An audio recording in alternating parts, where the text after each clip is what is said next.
આગળ સમાચારમાં વાત કરીએ તો સમાચાર સામે આવી રહ્યા છે તો એક તરફ કાળઝાળ ગરમી પડી રહી છે। અમદાવાદમાં રેડ એલર્ટ આપવામાં આવ્યું છે। આજે પણ આકાશમાંથી અગનગોળા વરસશે।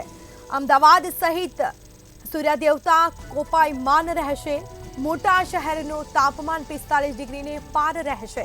તો બપોરના સમયે લોકોને બહાર ન નીકળવા માટે અપીલ કરવામાં આવી છે।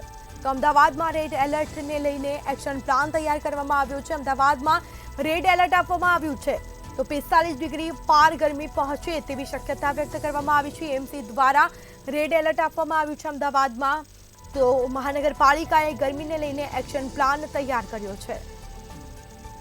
તો અમદાવાદ સહિત સૂર્ય દેવતા કોપાયમાન થયા છે।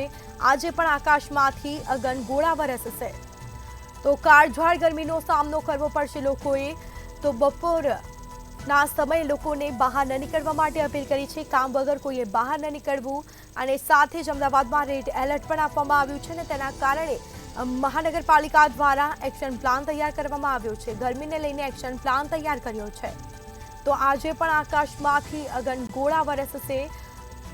કાળઝાળ ગરમીનો ફરી સામનો કરવો પડશે। અંગ દઝાડતી ગરમી અમદાવાદ સહિત સૂર્ય દેવતા કોપાયમાન રહેશે। મોટા શહેરનું તાપમાન 45 ડિગ્રીને પાર પહોંચે તેવી શક્યતા વ્યક્ત કરવામાં આવી છે। અમદાવાદમાં રેડ એલર્ટ આપવામાં આવ્યું છે અને તેના કારણે મહાનગરપાલિકા દ્વારા એક્શન પ્લાન તૈયાર કરવામાં આવ્યો છે। ગરમીને લઈને એક્શન પ્લાન તૈયાર કરવામાં આવ્યો।